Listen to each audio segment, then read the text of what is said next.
Ka momente në histori kur numrat pushojnë së qenin statistika dhe shndërrohen në aktakuz. Ceuta është një prej tyre. Pamjet e mira njerëzve që vrapojnë drejt gardheve prej telash me gjemba, që hidhen në det duke sfiduar dallgët dhe vdekjen, nuk janë thjesht kronike një krize migratore. Ato janë dëshmi e dështimit moral të kohës sonë. Në brigjet e Afrikës Veriore nuk po zhvillohet një sulm migrantësh ndaj Europës, siç përpiqen ta paraqesin disa qarqe politike, po zhvillohet një eksod biblik. Njerëz që nuk ikin për luks, por për mbijetesë, familje që nuk zgjedhin Europën se është parajs, por sepse vendet e tyre janë kthyer në ferr nga luftrat, varfëria, korrupsioni dhe mungesa e çdo shprese. Europa ka të drejtë të mbrojë kufit e saj. Askush nuk e vën në diskutim sovranitetin e shteteve apo nevojën për rend, por një kontinent që ndërtoi identitetin mbi të drejtat e njerëzit nuk mund ta mas suksesin me lartësinë e gardheve, numrin e patrullave apo teknologjinë e mbikëqyrjes. Kur kufit mbrohen me çdo kusht, por jeta njerëzore humbet vlerën, atëherë fitoret politike shndërrohen në humbje morale. Ceuta nuk është vetëm kufiri i Spanjës, është kufiri i ndërgjegjes europiane.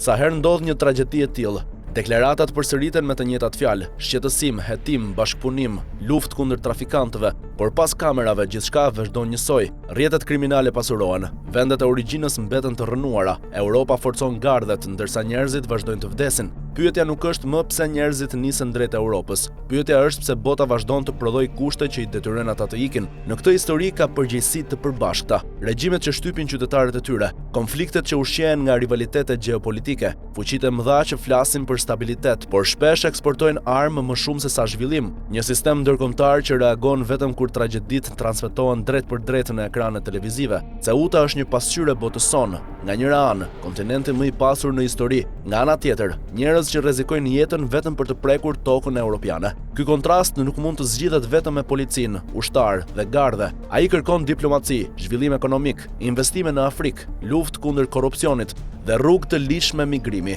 Përndryshe çdo gardh i ri sjell një tragjedi të re.